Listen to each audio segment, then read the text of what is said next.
Welcome back everybody to another James Bond movie review as we lead our way to No Time to Die on April 2nd. Before we start this review, please hit the like button, please subscribe if you haven't already. It means the world to me that you guys are liking my videos. Subscribe to my channel, you guys are the best. So going on with Thunderball, this was the first James Bond film that was supposed to be made, but due to legal disputes, this movie did not get made and ended up being the fourth James Bond film with Sean Connery back in the role. It's directed by Terrence Young, who actually did the first two films, with Guy Hamilton doing the third film, Goldfinger, but he stepped out due to the workload just being too heavy, so they brought back in Terrence Young, and that would be his last directorial entry in the series. This was also another box office juggernaut in the James Bond series, with Goldfinger was huge with inflation over $1.5 billion worldwide, and now this film even topped that, being the highest grossing domestic James Bond film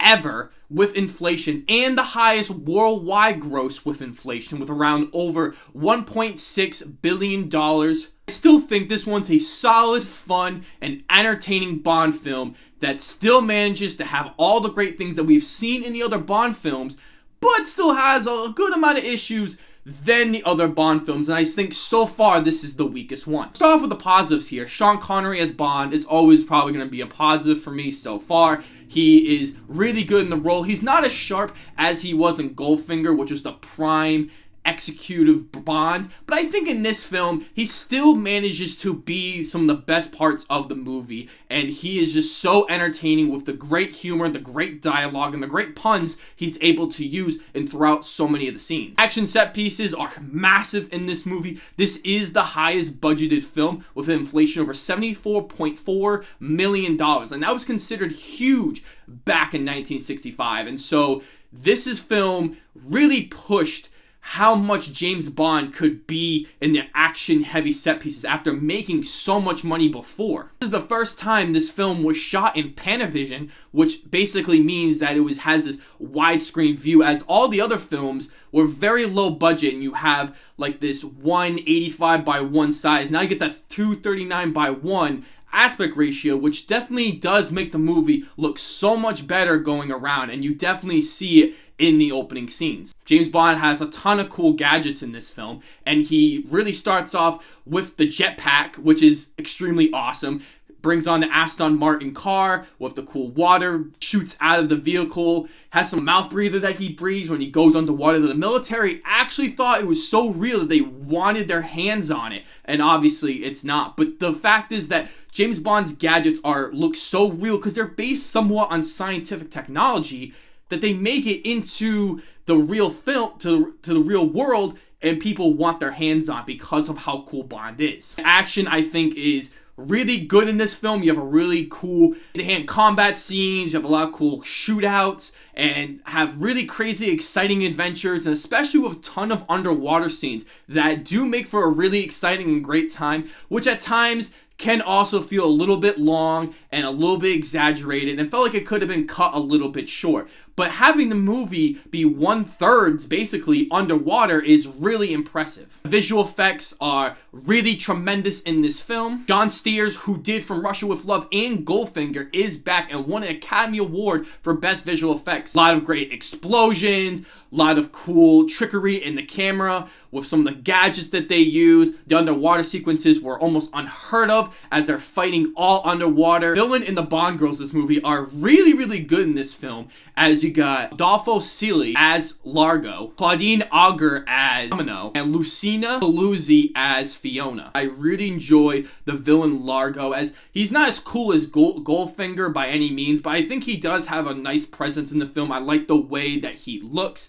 I think is really well designed and crafted for his character, and he's just kind of this cool little bad guy that Bond has to deal with, and women in this film are really top notch. I really like Fiona. I think she is an awesome villain in this movie. I think she might even be better than Largo at times. She's conniving, she's evil, she's sinister, and does not play by Bond's rules, and just absolutely denies him any chance that she get, and she just proves how cool and how great she was, and especially for that time, even better. Domino is absolutely fantastic. She might be my favorite Bond girl so far, as I feel like she's actually pretty cool and actually helps Bond in so many of the situations in this movie, and feels like her role is important to Bond. I think the acting is actually really, really good in this film, as Auger does a really awesome job carrying this role. Direction by Terrence Young is actually pretty good in this film. I think this is really shot well, as I think they give him a lot more to do with his directing style and handling the action sequences. I think he has such an improvement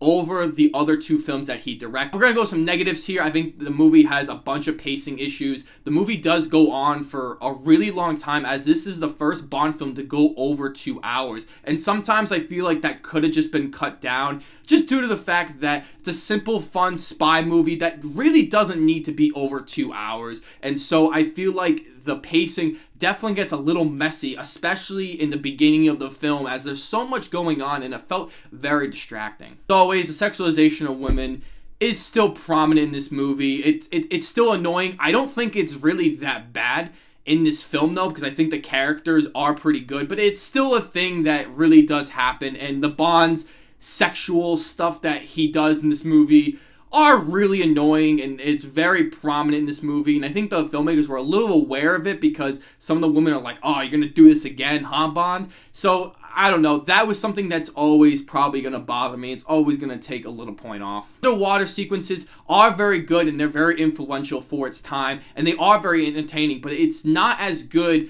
when we get to the later part of the movie, and it's just so, all the scenes are underwater for all the action sequences, and it just felt so long, and I was just so bored of after a while, because I think they should have just switched it up, tried something new, and they ended up not doing that. There's a lot of unintentional and goofy moments in this movie that some critics have cited when they first watched the film. As the first couple films, they have goofy moments, but that's more because it's just cheesy, and this movie definitely does have the cheese for sure. But I think there's some moments that are really goofy, especially in the ending climax scene, or this scene right here. Hey, come on!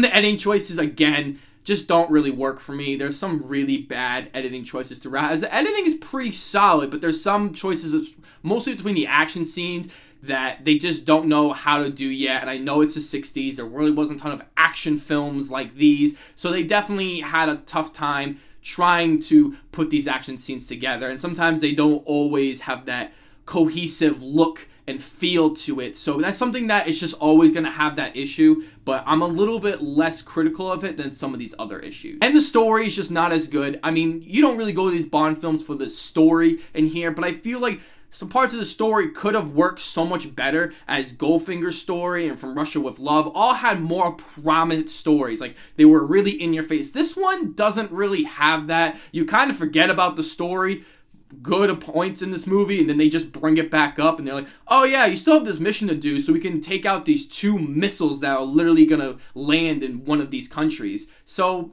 there's that. Overall, I think this is a really enjoyable and really good Bond film that is super exciting, has really cool Bond girls and a cool Bond villain. Sean Connery is still great in this movie with a much bigger budget that has really fun and great puns, action sequences, production design, visual effects that does have a lot of issues to its movie, but it's a one movie that I feel like, because I really enjoy the others, this is a movie that I could go back to, even though it's not going to get the best grade in the world, but I do think it is a good movie overall for a spy movie, for a James Bond film, and I'm going to give it a 6 out of 10. So let me know, guys, have you guys seen Thunderball? Is it one of your favorites? Is it one of your least favorites? Let me know down below what you guys think. And as always, I'll see you guys next video.